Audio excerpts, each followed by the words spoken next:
বর্তমান বিশ্বের সবচেয়ে জনপ্রিয় সামাজিক যোগাযোগ মাধ্যম ফেসবুক এবার নিয়ে এসেছে এক বিশাল আপডেট।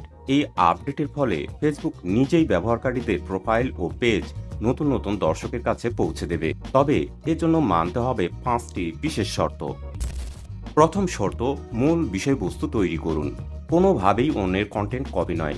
ভিডিও, ব্লগ বা যে কোনো কন্টেন্টে থাকতে হবে সৃজনশীলতা আর মৌলিকতা। দ্বিতীয় শর্ত, শেয়ারযোগ্য কন্টেন্ট বানান। এমন কন্টেন্ট তৈরি করতে হবে যা দর্শক দেখার পর স্বেচ্ছায় অন্যদের সঙ্গে শেয়ার করতে আগ্রহী হবে। তৃতীয় শর্ত, ফেসবুকের নির্দেশনা মেনে চলুন। মেটা নীতিমালা ভঙ্গ করলে মনিটাইজেশন হারাতে হতে পারে কিংবা ভিডিও মুছে ফেলতে পারে। আর তাই ঘৃণা সৃষ্টিকারী বা হতাশাজনক কন্টেন্ট নয়, বরং নিরাপদ ও ইতিবাচক কন্টেন্ট তৈরি করতে হবে। চতুর্থ ও বোনাস শর্ত, রিলস ভিডিও তৈরি করুন। ফেসবুক চায় ধারাবাহিকভাবে আকর্ষণীয় ও মানসম্মত রিলস ভিডিও তৈরি করলে নতুন দর্শকের কাছে পৌঁছানো অনেক সহজ হয়। বিশেষ করে নতুন প্রোফাইল বা পেজের জন্য এটি হতে পারে সবচেয়ে কার্যকর অস্ত্র।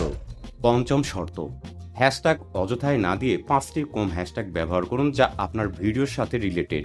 অতিরিক্ত হ্যাশট্যাগ ফেসবুক স্প্যাম হিসেবে চিহ্নিত করে, যেটা আপনার পেজের জন্য খুবই ঝুঁকিপূর্ণ। সবথেকে গুরুত্বপূর্ণ হলো আপনার নিয়মিত কন্টেন্ট ক্রিয়াকলাপ বজায় রাখা, এবং সেটা অবশ্যই মৌলিক, যৌক্তিক এবং কন্টেন্ট হতে হবে। এছাড়াও আপনার ড্যাশবোর্ডের চ্যালেঞ্জ কমপ্লিট করাটাও ফেসবুক অ্যালগোরিদমের জন্য গুরুত্বপূর্ণ।